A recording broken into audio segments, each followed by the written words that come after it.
Hello everybody, welcome to Engineering पाठशाला my dear friends. We are live with another lecture of Engineering पाठशाला. तो बच्चों आपको आज बहुत इंटरेस्टिंग कुछ सिखाने वाले हैं, बट इससे पहले मैं अपने बारे में आप लोगों को बता देता हूं. अगर आप मुझसे पहली बार मिल रहे हो, my name is Ankit Goyal. मेरा गेट में 2 बार AIR 1 रहा है 2014 और 2018 में. ठीक है. इसके अलावा मुझे president of India gold medal दिया गया है जब मैं ग्रेजुएट हुआ IIT इंदौर से 2013 में. आज तक मैं 1 लाख से ज्यादा बच्चों को ट्रेन कर चुका हूं गेट और ESE के लिए, और प्रेजेंटली मैं अनअकैडमी में एज अ डायरेक्टर वर्क कर रहा हूं फॉर गेट डिपार्टमेंट. बट मेरे बच्चों ये सब क्रेडेंशियल्स अपनी जगह हैं, these all matter on it their own, but what matters is कि आप इंजीनियरिंग पे अपनी पकड़ बना पा रहे हो. तो इस चैनल का ऑब्जेक्टिव यही है कि आपको इंजीनियरिंग की नॉलेज खूब डिटेल में देनी है, आपको एक एक कॉन्सेप्ट बहुत बेहतरीन तरीके से सिखाना है, and that is what we are working for.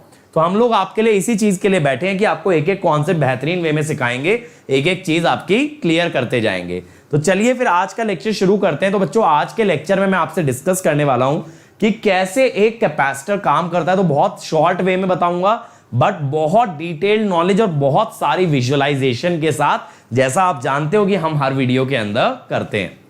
अब देखो, सबसे पहले किसी भी वायर में या किसी भी मटेरियल में आपका जो पॉजिटिव चार्ज है ना बेटा, वो स्टेशनरी रहता है. तो ये ब्लू बॉल्स जो हैं, दीज आर पॉजिटिव चार्ज, और ये जो बेटा ग्रीन वाला चार्ज है, जो ग्रीन वाला चार्ज है, दैट इज द इलेक्ट्रॉन्स जो कि फ्लो कर सकते हैं. तो जब भी आप कोई बैटरी कनेक्ट करते हो, जब भी आप कोई सोर्स कनेक्ट करते हो, तो इलेक्ट्रॉन्स तो फ्लो करते हैं, लेकिन पॉजिटिव चार्ज स्टेशनरी रह जाता है. अब देखो यार, जैसे मान लो एक मेटल की प्लेट है, तो मेटल की plate by default electrically neutral होती है, उसमें पॉजिटिव और नेगेटिव दोनों चार्ज बराबर होते हैं. अब मान लो आप EMF लगाते हो, तो एक इलेक्ट्रोमोटिव फोर्स लगाओगे, उसके कारण ये इलेक्ट्रॉन्स, ये जो इलेक्ट्रॉन्स है देखो, ये प्लेट पे बढ़ने लगे, इलेक्ट्रोमोटिव फोर्स के कारण ये बढ़ने लगे. लेकिन यार जब ये नेगेटिव चार्ज ज्यादा हो जाएगा प्लेट पे, तो ये आपस में एक दूसरे को रिपेल भी करेंगे, और जब ये रिपेल करेंगे तो ये वापस जाना शुरू करेंगे due to the opposite force. यानी एक मेटल प्लेट खुद में कोई चार्ज स्टोर नहीं कर सकती, it will remain electrically neutral. तो अगर आप चार्जेस सप्लाई भी करते हो, तो यहां एक्सेस चार्जेस आते हैं, वो एक्सेस चार्जेस बेटा आपस में वापस से एक दूसरे को रिपेल करके मटेरियल को न्यूट्रल बना देते हैं. तो आप क्या बात यहां से पकड़ सकते हो कि अगर कोई मेटल प्लेट को चार्ज दिया जाए, it can not hold a charge on its own, वो अकेले कोई चार्ज होल्ड नहीं कर सकता. लेकिन मेरे भाई ये कहानी थोड़ी सी बदल जाती है अगर एक प्लेट और ले आए, अगर एक प्लेट इसके पास और ले आए. तो यहां पे क्या होता है कि जैसे जैसे देखो आप नेगेटिव चार्ज अगर यहां पे बढ़ाओगे, नेगेटिव चार्ज बढ़ाओगे, तो इस प्लेट का नेगेटिव चार्ज दूसरे के नेगेटिव चार्ज को देखो रिपेल कर देगा. समझ रहे हो? इस प्लेट पे अगर नेगेटिव चार्ज बढ़ाओगे, it will repel the negative charge of the other plate. तो यहां पे जो नेट पॉजिटिव बचेगा, वो आपके यहां के नेगेटिव चार्ज को अट्रैक्ट करके रोके रखेगा. यानी कि प्लेट 1 पे नेगेटिव चार्ज दिया, तो उसने प्लेट 2 के नेगेटिव चार्ज को रिपेल कर दिया. प्लेट 2 पे जो पॉजिटिव चार्ज बचा, वो फोर्स लगा के प्लेट 1 के नेगेटिव चार्ज को अट्रैक्टेड रखेगा, वहां पे रिटेन्ड रखेगा. तो पहले जो यहां का नेगेटिव चार्ज वापस फ्लो कर जा रहा था, अब उसे रोकने के लिए दूसरी प्लेट का पॉजिटिव चार्ज एक फोर्स लगा के रखता है. ठीक है. तो 2 प्लेटें आती हैं, then charge can be retained, लेकिन एक सिंगल प्लेट चार्ज को रिटेन नहीं कर पाती. अब देखो मेरे भाई, यहां पे क्या होगा, जब आप इस पे चार्ज बढ़ाना शुरू करोगे, तो दूसरी प्लेट से चार्ज आपका बाहर जाने लगेगा. तो यहां पे नेगेटिव चार्ज होने से ये फोर्स आएगा, ये फोर्स की वजह से इलेक्ट्रॉन जब वापस जाएंगे, तो इधर वापस से इलेक्ट्रॉन आने लगेंगे, नेगेटिव चार्ज वापस आने लगेगा. यानी कि आप एक कैपेसिटर को या 2 अपोजिटली चार्ज प्लेट्स को चार्ज दे सकते हो एक सोर्स लगा के. एक सोर्स लगा के जैसे दे दिया, अगर आप उसे खुला छोड़ दोगे, तो उसका चार्ज वापस लौट जाएगा दोनों ही प्लेट से, दोनों ही प्लेट से चार्ज वापस लौट जाएगा, और इसे कहते हैं कैपेसिटर डिस्चार्जिंग. तो सबसे पहले देखो चार्जिंग हुई, यहां नेगेटिव आया, यहां पे नेट पॉजिटिव बना. अब ये उल्टे फोर्स की वजह से डिस्चार्जिंग हो गई, ये डिस्चार्जिंग हो गई, तो इसे कहेंगे कैपेसिटर डिस्चार्जिंग. तो चार्जिंग का मतलब था यहां नेगेटिव का आना और यहां से नेगेटिव का जाना.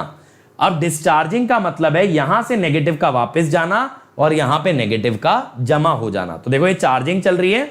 अब डिस्चार्जिंग में यहां से इलेक्ट्रॉन निकलेंगे और यहां इलेक्ट्रॉन ऐड हो जाएंगे. ठीक है, चार्ज डिस्चार्जिंग का मतलब होता है ना न्यूट्रलाइज हो जाना, यानी पॉजिटिव नेगेटिव चार्ज एक दूसरे को कैंसिल करके न्यूट्रल बना दे। अब बच्चों देखो, जैसे ये कैपेसिटर है, इसको मैं एक सर्किट में जोड़ के चार्ज करूंगा, इसको मैं एक सर्किट में कनेक्ट करके चार्ज करूंगा। तो देखो एक बैटरी लगा दी, एक रेजिस्टेंस लगा दिया, ये स्विचेस हो गए और ये है मेरा कैपेसिटर। तो जब मैं स्विच को क्लोज कर दूंगा बिटवीन रेजिस्टर एंड कैपेसिटर, तब क्या होगा, तब देखो ये कैपेसिटर बैटरी की मदद से चार्ज होने लगा, धीरे धीरे चार्ज होगा, धीरे धीरे एक प्लेट पे पॉजिटिव चार्ज आएगा और एक पे नेगेटिव। आप जानते हो एक से इलेक्ट्रॉन निकलेंगे और एक प्लेट पे इलेक्ट्रॉन ऐड हो जाएंगे। तो अब क्या करेंगे, अब हम इस स्विच को ओपन कर देते हैं। अब मैं क्या करूंगा, मुझे सबसे पहले ये बताओ, अगर मैं ये दूसरा स्विच क्लोज कर दूं तब क्या होगा? What will happen if this other switch is closed, which will connect the capacitor to this bulb? क्या होने वाला है, जल्दी बताओ, जल्दी से बताओ। तो देखो ये स्विच क्लोज किया, अब ये बल्ब जल गया, क्योंकि कैपेसिटर से चार्ज बल्ब के थ्रू होते हुए दोनों प्लेट्स के बीच में एक्सचेंज होगा, और जैसे ही कैपेसिटर डिस्चार्ज हो गया, बल्ब आपका बंद हो गया। अब देखो, अगर आपको ज्यादा वोल्टेज पे चार्ज करना है तो एक से ज्यादा बैटरी लगाओ। जब आपने दो बैटरी सीरीज में लगा दी तो कैपेसिटर की जो चार्जिंग होगी that will be up to the sum of the two voltage. तो देखो ये ज्यादा वोल्टेज तक चार्ज होगा। अब अगेन अगर बेटा आप इसको कनेक्ट कर देते हो इस टर्मिनल से, इस टर्मिनल से कनेक्ट अगर कर देते हो तो अगेन ये डिस्चार्ज होगा। तो देखो बल्ब की लाइट जल गई एकदम से, क्योंकि करंट फ्लो कर रहा है, और धीरे धीरे धीरे धीरे ये डिस्चार्ज होता जाएगा। तो ये लाइट ऑफ हो जाएगी once the capacitor is discharge. तो देखो बंद हो गया बल्ब, आपका बल्ब एकदम ऑफ हो गया। अब देखो यार, अगर कैपेसिटेंस बढ़ाना है तो प्लेट का एरिया बढ़ा लो। ज्यादा बड़ा प्लेट लोगे तो उस पर ज्यादा चार्ज एक्यूमुलेट कर सकते हो, यानी चार्ज स्टोरिंग कैपेसिटी बढ़ जाती है कैपेसिटर की। अगर बड़ी प्लेट्स का यूज किया जाए तो बड़ी प्लेट्स पे ज्यादा चार्ज हमारा ऐड हो जाता है। तो अब ये देखो, अगर आप एक बड़ा कैपेसिटर सर्किट में लगाओगे, बड़ी प्लेट वाला कैपेसिटर लगा लिया, तो इसको चार्जिंग में ज्यादा टाइम लगेगा, यानी जितना बड़ा कैपेसिटर उतना ही धीरे धीरे वो चार्ज होता है। तो आप कह सकते हो charging time is proportional to the value of capacitance. ठीक है, अब ये वोल्टेज हाई हो गई। अब जब आप दूसरे स्विच को क्लोज करोगे भाई, फिर क्या होगा, कैपेसिटर डिस्चार्ज होगा, लेकिन उसमें भी ज्यादा टाइम लगेगा अगर ये कैपेसिटर आपका बड़ा है। तो जितना बड़ा कैपेसिटर उतना ही ज्यादा टाइम लेता है चार्जिंग में, और उतना ही ज्यादा टाइम लेता है बच्चों डिस्चार्जिंग में। तो देखो डिस्चार्जिंग, अब ये जो वोल्टेज है ना धीरे धीरे डाई आउट हो रही है। देखो पहले ये वोल्टेज जल्दी गिर रही थी, अब ये बहुत स्लोली गिरेगी because this capacitance is large. इसीलिए आरसी सर्किट में कह देते हैं time constant is R into C, यानी कैपेसिटेंस बढ़ने से टाइम कांस्टेंट बढ़ता है। अब दूसरा तरीका देखो, बीच में आप अगर कोई मटेरियल इंसर्ट कर दो, ये डाइपोल है, देखो पॉजिटिव नेगेटिव दोनों चार्ज है, हरा पॉजिटिव नीला नेगेटिव, सॉरी हरा नेगेटिव नीला पॉजिटिव। तो ये डाइपोल ओरिएंट हो जाता है जब आप कैपेसिटर को चार्ज करते हो, और ये डाइपोल दोनों तरफ के फोर्स चार्जेस पे फोर्स लगाता है। तो ये जो बेटा बीच में डाइपोल डालें, तो ये एक्चुअली क्या कर रहे हैं, we are inserting a dielectric material.